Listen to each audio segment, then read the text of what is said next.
sih ya kalau dari saya, cuman kalau dari kesehariannya agak sedikit berbeda. Berbeda Ya. aja dari Beda apa aja. yang dia omongin itu.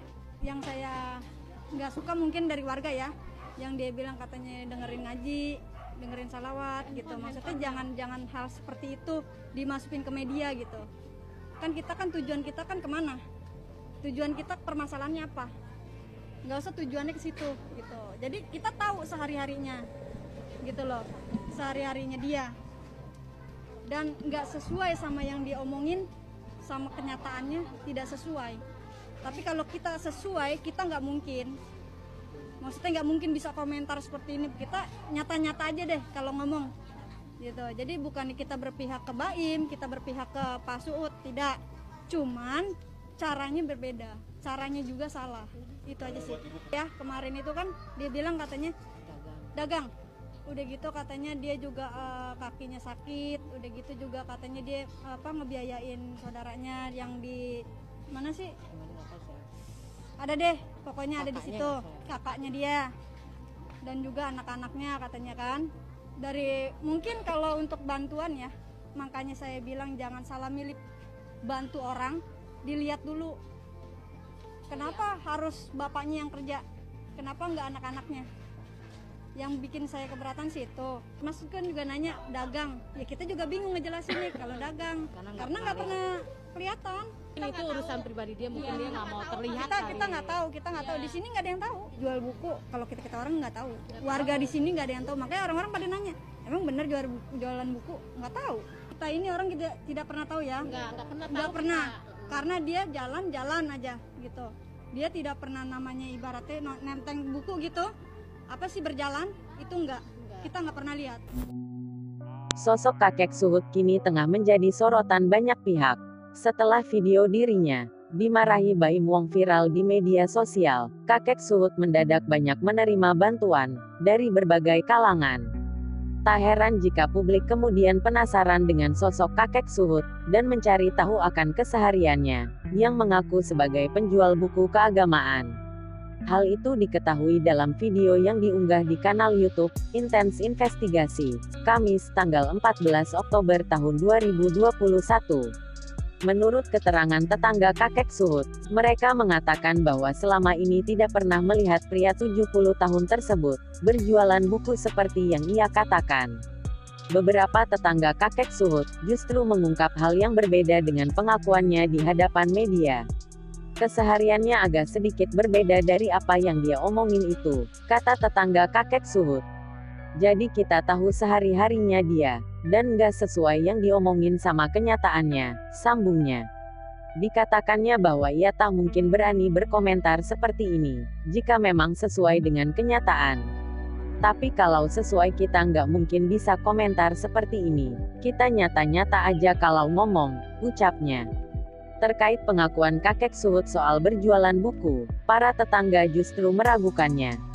Kemarin dia bilang katanya dagang, kakinya sakit. Mungkin kalau untuk bantuan, jangan salah milih bantu orang, jelas tetangga. Dilihat dulu kenapa harus bapaknya yang kerja, kenapa nggak anak-anaknya. Kita juga bingung ngejelasinnya kalau dagang. Karena nggak pernah kelihatan di sini nggak ada yang tahu, tambahnya. Nama Baim Wong mendadak menjadi sorotan publik, setelah beredar potongan video saat ia memarahi seorang kakek yang membuntutinya. Dalam video tersebut, memperlihatkan Baim Wong menuding kakek yang diketahui bernama Suhud, meminta uang serta mengemis kepadanya. Hal itu diketahui dalam video yang diunggah di kanal YouTube KH Infotainment, Selasa, tanggal 12 Oktober tahun 2021. Mengenai kejadian yang kini viral, kakek Suhud muncul ke publik dan turut angkat bicara. Kepada awak media, kakek Suhud menceritakan kronologi kejadian yang dialaminya kala itu. Menurut pengakuan sang kakek, selesai salat Jumat, ketika keluar dari masjid menuju parkiran motor, ia melihat Baim Wong melintas menggunakan motor gede. Kakek Suhud menduga motor itu keluar dari rumah sakit Bunda, mengingat Paula Verhoeven baru saja melahirkan. Saya sesudah salat Jumat di Masjid Cut Mutia, motor saya parkir dengan dagangan buku saya taruh, kata kakek Suhud. Sesudah salat Jumat itu, sekitar jam 12.45, saya keluar dari masjid. Saya lihat ada motor melintas, motor gede. Mungkin dari rumah sakit Bunda. Dari lihat istrinya mau melahirkan, bebernya. Kakek Suhut pun mengatakan, selama ini mengetahui Baim Wong sebagai sosok yang dermawan dan kerap membantu orang lain. Karena hal itulah, kakek Suhut berusaha menghampiri ayah dua anak tersebut untuk menawarkan dagangannya. Ia juga menjelaskan soal tudingan aksi menyerempet yang dilakukan olehnya. Saya keluar terus lihat, lah Pak Baim tuh, yang suka biasa ngasih dana ke orang-orang. Pikiran saya nih, terang kakek Suhut. Udahlah pas lewat, jauh juga itu, antara rumah orang tua Baim sama Cut Mutia dekat. Terus saya bilang, pas saya udah kan ada mobil di rumah sakit Bunda melintas tuh, nah disangkanya Pak Baim saya nyerempet-nyerempet.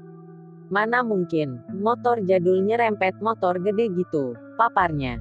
Lebih lanjut, kakek Suhut tetap memutuskan untuk mengikuti Baim Wong, lantaran ia sangat membutuhkan bantuan. Saat berhasil menemui suami Paula Verhoeven itu, sang kakek langsung mengutarakan niatnya, yakni meminta tolong. Di situ saya bilang, Pak Baim, tolong bantu saya buat dana saya. Dagang buku-buku rohani Islam, saya beli dari kebun kacang 6, ucap kakek Suhut. Ternyata image-nya salah Pak Baim, langsung bilang, kamu udah tua minta-minta, gini-gini.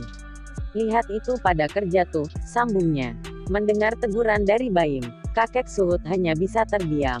Ia tak menyangka, Baim Wong akan bersikap seperti itu. Pasalnya, Baim yang di depan kamera terlihat baik, justru bersikap kasar kepada dirinya.